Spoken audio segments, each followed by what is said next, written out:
Shalom Bapak, Ibu, dan saudari yang terkasih. Jumpa lagi dalam Sikat Sabda Iman Katolik Sabtu Pekan Biasa ke-18 7 Agustus 2021. Bacaan hari ini dari Injil Matius bab 17 ayat 14 sampai 20. Marilah kita siapkan hati dan pikiran kita untuk mendengarkan sabda Tuhan. Semoga Tuhan beserta kita, sekarang dan selama-lamanya. Inilah Injil Yesus Kristus menurut Matius. Dimuliakanlah Tuhan. Sekali peristiwa, datanglah seorang mendapatkan Yesus dan menyembah, katanya, "Tuhan, kasihanilah anakku. Ia sakit ayan dan sangat menderita. Ia sering jatuh ke dalam api dan juga sering ke dalam air. Aku sudah membawanya kepada murid-murid-mu, tetapi mereka tidak dapat menyembuhkannya." Maka kata Yesus, "Hai kalian, angkatan yang tidak percaya dan sesat, berapa lama lagi aku harus tinggal di antara kalian? Berapa lama lagi aku harus sabar terhadap kalian? Bawalah anak itu kemari." Dengan keras Yesus menegur dia, lalu keluarlah setan itu daripadanya, dan anak itu pun sembuh seketika itu juga.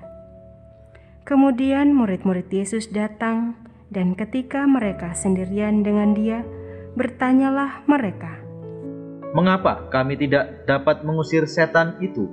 Ia berkata kepada mereka, "Karena kalian kurang percaya.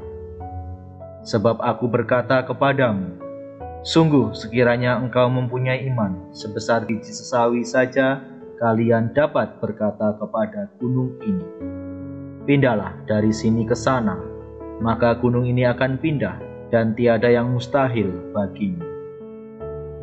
Demikianlah sabda Tuhan. Terpujilah Kristus.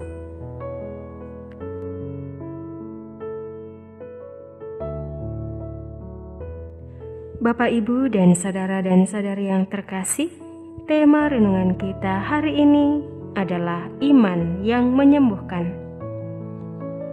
Apakah Anda pernah merasa galau? Perasaan sedih, kesepian, dan tak tenang atau yang biasa disebut dengan rasa galau sering datang tanpa diduga. Terkadang kegalauan itu tetap melanda batin walau kita sebenarnya baik-baik saja. Secara psikologis, galau merupakan bagian dari stres, frustrasi, dan depresi. Secara umum, penyebab utama kegalauan ini karena seseorang memiliki suatu masalah. Jika imannya tidak kuat, maka akan mudah putus asa. Kegalauan juga terjadi kepada murid Yesus dan orang tua dari si sakit yang dikisahkan dalam Injil hari ini. Kegalauan yang pertama dialami oleh para murid Yesus karena kegagalannya. Mereka tidak bisa menyembuhkan sang anak itu meski sudah diberi kuasa. Mengapa demikian? Karena mereka kurang percaya. Kegalauan yang kedua juga dialami oleh sang ayah karena anak kesayangannya sedang sakit ayan dan kerasukan roh jahat yang sudah cukup lama. Namun yang menarik dari kepribadian sang ayah ini adalah ia tidak marah meskipun para murid gagal menyembuhkan anaknya itu. Ia terus berusaha dan tidak putus asa dalam mengusahakan kesembuhan anaknya. Ia yakin dan percaya bahwa Yesus pasti bisa menyembuhkan anaknya. Keyakinannya membuahkan kebahagiaan. Di waktu yang bersamaan, Yesus dapat melakukan dua penyembuhan sekaligus, yakni menyembuhkan sakit ayan dan mengusir roh jahat yang merasuki si anak tersebut. Dengan kata lain, imannya yang kuat akan kuasa Tuhan mampu menyembuhkan anaknya itu. Bapak, Ibu, dan saudari yang terkasih, tak dapat dipungkiri bahwa setiap orang ingin agar anaknya atau keluarganya segera mendapat kesembuhannya kembali, bagaimanapun caranya pasti diusahakan. Hal ini tidaklah salah, malah justru memang harus demikian. Namun, usaha tidaklah cukup.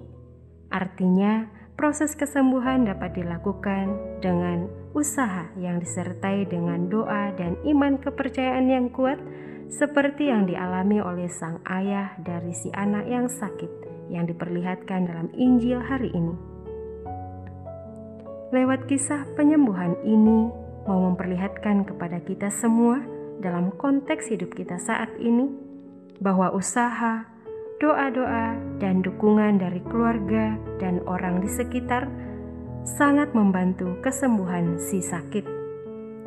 Dan selain itu, juga memperlihatkan kepada kita bahwa mujizat itu bisa terjadi untuk siapa saja tanpa pandang bulu. Mujizat terjadi untuk orang-orang yang percaya kepadanya.